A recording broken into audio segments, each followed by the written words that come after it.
Okay. So after momentum, friends, now we will study about impulse.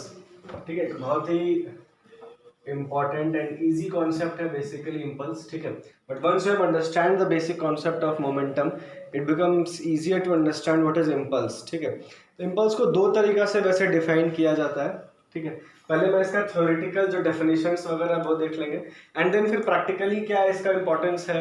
ठीक है, real life situation में क्या practical importance, then we will come to that. तो basically देखो impulse को दो तरीका से डिफाइन किया गया है. पहला जो सबसे बेसिक और इजी डेफिनेशन है, ठीक है, that is impulse is nothing but change in momentum. ठीक है, change in momentum, that's it. Okay, यानी लेट्स से मोमेंटम को आप p से डिनोट कर रहे हो तो p final minus p initial या फिर p2 minus p1, that is impulse. कोई पूछे मोमेंट इम्पल्स क्या है तो चेंज इन मोमेंटम. अब वो कैसे चेंज होता है वगैरह वगैरह प्रैक्टिकली आप देखोगे तो बेटर समझ में आएगा. अभी फॉर्मूला वाइज देखो तो ये क्या हो जाएगा. लेट्स से एक बॉडी का मास m है. ठीक है, एंड ब्लूटूथ ऑफ कर दो, शायद कनेक्ट हो गया गलती से.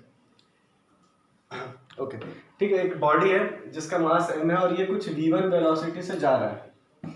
ठीक है, तो इसका इस वक्त मोमेंटम कितना हो जाएगा, p1 is equal to m v1, right. अब सपोज करो ये इधर जा रहा था.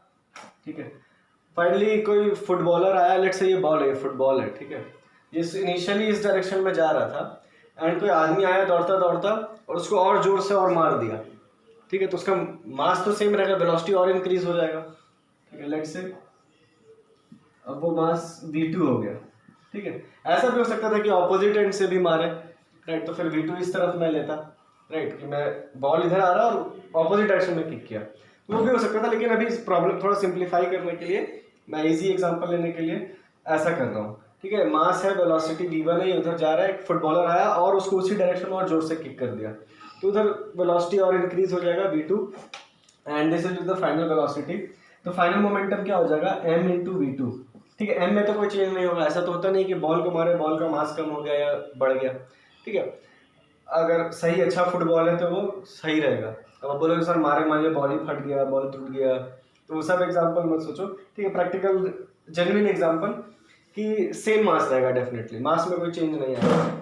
इनफैक्ट अगर आप बोलते लगता है कि मास में चेंज आएगा भी तो भी क्या होगा वो हम लोग बाद में देखेंगे. लेट्स से मान लो बॉल ब्रेक हो जाता है. ठीक है, मारे और बॉल लाइक कुछ और फुटबॉल नहीं था, कोई और बॉल था, उसमें मारे और ब्रेक होकर टूट के निकल गया, तो वो भी हम लोग बाद में देखेंगे. फिलहाल के लिए एक जेन्युइन एक नॉर्मल एग्जांपल ये कि मास m था, उसको ऑलरेडी v1 से जा रहा था, किक किए तो v2 हो गया, तो ये हो गया p2, ये हो गया p1.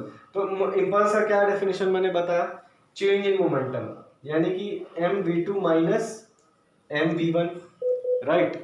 समझ में आ रहा है, आई गेस समझ में आ रहा होगा. ठीक है, यानी कि इसको मैं इम्पल्स को जनरली आई से डिनोट करते हैं लोग. ठीक है, आई से और भी सिंबल्स है, लेट्स से आई से मैं डिनोट कर रहा हूँ. आई यहाँ से कितना आ रहा है, यहाँ से मास कॉमन ले सकते हैं, राइट. ये कितना आ जाएगा, v2 माइनस v1. ओके, तो ये एक जनरल इक्वेशन हो गया इम्पल्स का. ठीक है, इम्पल्स का ये हो गया इक्वेशन. ठीक है, अब मैंने जैसे बोला इम्पल्स का एक और डेफिनेशन है. ठीक है, दो तरीका से उसको डिफाइन किया जाता है, ये एक तरीका है. एक और तरीका है वो भी हम लोग अभी देख लेते हैं, इसी फॉर्मूला से वो डिराइव हो जाएगा. ठीक है, ओके, ठीक है. तो impulse m into v2 minus v1 है. ओके, अब इमेजिन करो मैं क्या कर रहा हूँ. ठीक है, इस इक्वेशन की जो RHS आया है m into v2 minus v1, इसको मल्टीप्लाई डिवाइड कर रहा हूँ टाइम से, यानी इंटू टी बाई टी. ऐसा कर सकते हैं, मैथमेटिकली करेक्ट है, क्योंकि ऐसे भी टी टी कैंसिल हो जाएगा तो इंटू 1 है. मतलब इक्वेशन में मैं किसी तरह का चेंज नहीं कर रहा हूँ, बस into multiply divided by time. ठीक है, मैथ्स में आप लोग ये चीज़ किए भी होंगे, आप किसी भी एक पर्टिकुलर नंबर से इंटू डिवाइड दोनों चीज़ कर सकते हो. ओके, क्योंकि ये फाइनली कैंसिल आउट हो रहा है. ओके, लेकिन अब इसको मैं इस तरीके से लिख सकता हूँ. ठीक है, इधर मैं ये रब कर देता हूँ. आई होप यहाँ पे ये तो आपको मैंने जो समझाया समझ में आ गया. ठीक है, इसी प्रैक्टिकल सिचुएशन का यहाँ पर मैंने इक्वेशन फॉर्म में लिखा है. ठीक है, उसको मैं अभी रब कर दे रहा हूँ. ओके, उसके बाद फिर यहाँ से मैं इधर कंटिन्यू करता हूँ. तो इम्पल्स क्या, यहाँ से मैं क्या लिख सकता हूँ इम्पल्स के बदले, इसको मार्कर देना है दूसरा. ओके, इम्पल्स यहाँ पर हो जाएगा m। ओके, अब आपको पता होगा ये v2 माइनस v1/t जो है यही तो एक्सेलरेशन होता है, like rate of change of velocity है ये, final velocity minus initial velocity upon time, this is nothing but acceleration. मैं यहाँ से इस कंप्लीट टर्म को a से रिप्लेस कर सकता हूँ, तो हो जाएगा m into a into T, right. अब ये क्या हो गया, देखो m इंटू ए क्या चीज़ का फॉर्मूला होता है, फोर्स का, ठीक है। एक्चुअली क्योंकि लास्ट क्लास मैंने आपको ये चीज़ फार्मूला में बताया नहीं है, F equal to m a होता है, वो भी हम लोग डिराइव करेंगे, ठीक है। We will derive the equation of force also that F equal to m a, but since we are studying we have started impulse, तो मैं ये चीज़ को एक बार के लिए डायरेक्टली ले रहा हूँ, ठीक है। आई रिपीट, मैं क्या बोल रहा हूँ ध्यान से समझो, यहाँ दिख रहा है क्या, देखो तो वो ये दिख रहा है क्या बोला, ओके। ये एक फॉर्मूला होता है F equal to m a, ठीक है। फोर्स का फॉर्मूला होता है मास इनटू एक्सेलरेशन, जिसका डेरिवेशन मैं नेक्स्ट क्लास में दिखाऊंगा, ठीक है। अभी मैं इस चीज को डायरेक्टली यहाँ पे यूज कर ले रहा हूँ, ठीक है। F equal to m a मैंने बताया, तो यहाँ पर ma आ गया है, तो इसके बदले में F यहाँ लिख सकता हूँ, right. Impulse is equal to force into time, तो ये भी एक डेफिनेशन, एक फॉर्मूला हो गया, यानी force into time is equal to impulse. अब ये टाइम कौन सा, ये फोर्स क्या है, वो प्रैक्टिकली समझना जरूरी होता है। तो दो फॉर्मूला हो गया, ठीक है। Impulse is equal to change in momentum, impulse is equal to force into time.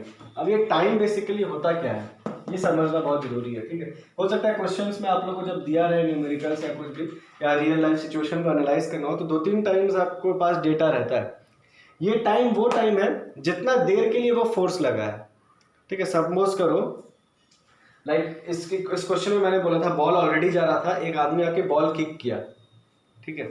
तो फोर्स कितना देर के लिए लगा, फोर्स तो सिर्फ उतना देर के लिए लगा जितना देर के लिए वो किक किया, बहुत कम टाइम होगा वो, आई थिंक हार्ड 1 सेकंड भी नहीं होगा, राइट। आप किक करते हो, आप अपना पैर ऊपर लेके जाते हो, फिर इधर लाते हो बॉल, तो आपका बॉल और पैर में कॉन्टैक्ट तो बहुत कम देर के लिए रहता है ना, तो वो जो कम देर का टाइम है उतना सा टाइम इसको लेना है, समझना है, ओके। तो very important to understand this time, ये है क्या, ये जो टाइम है ये कौन सा टी है, this is the time, the duration for which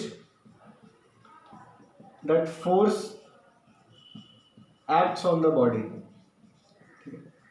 बहुत ही इंपॉर्टेंट कॉन्सेप्ट है। और ये जनरली बहुत सारे लाइक 9th और 11th के बच्चों को भी बहुत बार ये इसमें कंफ्यूजन रहता है, ठीक है, लोग भूल जाते हैं। ये दो फॉर्मूला समझ के रखो, impulse is change in momentum and impulse is force into time. Time is that time for which that force is acting on the body, उसका इफेक्ट बाद में भी दिखेगा, ठीक। जब मैं बॉल को किक किया, एक बार किक कर दिया, तो देखो अपने आप उसका वेलोसिटी बढ़ गया, वो बढ़ गया बहुत ज़्यादा, बहुत हाई वेलोसिटी चला गया, तो उसका वो जो इफेक्ट है फोर्स का, वो हम लोग को देर तक देखने को मिल रहा है, तो वो टाइम नहीं लेना है मेरे को सिर्फ वो स्मॉल टाइम लेना है जितना देर के लिए मैंने फोर्स लगाया। एक एग्जाम्पल और लो, क्रिकेट का भी ले लो, ठीक है। बॉल ऐसे ऑपोजिट डायरेक्शन में आता है, मैं लेट से सपोज बॉल को हिट किया, ठीक है। तो बॉल और बैट के बीच में जो एकदम स्मॉल टाइम है कॉन्टैक्ट का, राइट, वो टाइम यहाँ पे लेंगे। अगर मान लो इम्पल्स कैलकुलेट करना है, मान लो मेरे को बोल दिया क्वेश्चन में कि एक बॉल आ रहा था, ठीक है, एक बैट्समैन ने उसको हिट किया, कितने फोर्स से हिट किया वो मेरे को बता दिया है, इतने फोर्स से मैंने उसको हिट किया, और बॉल और बैट का बीच का जो कॉन्टैक्ट एक पीरियड रहेगा, that will be fraction of second, let say 0.5 second, 0.67, इतना ही, इससे ज़्यादा तो रहेगा नहीं, ठीक है। तो 0.001 सेकंड ऐसा भी कुछ हो सकता है। तो जो शॉर्ट टाइम है ये, वो टाइम यहाँ लेना है, और वो जो high magnitude of force will be very high, ठीक है। तो उस पर और फिर वो आएगा इम्पल्स, ठीक है। तो ये हो गया इम्पल्स का basic theoretical part. Now I am telling you, ये इम्पल्स को समझना उतना भी ईजी काम नहीं है, ठीक है। तो अभी आप लोगों को सिर्फ मैंने 2 डेफिनेशन बताया है, एक ये मोमेंटम वाला और एक ये फोर्स वाला। आई होप यहाँ तक क्लियर है। इसका प्रैक्टिकल और क्या क्या एग्जांपल्स हम लोग डे टू डे लाइफ में देखते हैं, वो we will cover in the next video, ठीक है। तो अभी ये थ्योरेटिकल पार्ट को समझ कर रखो। Okay, thank you.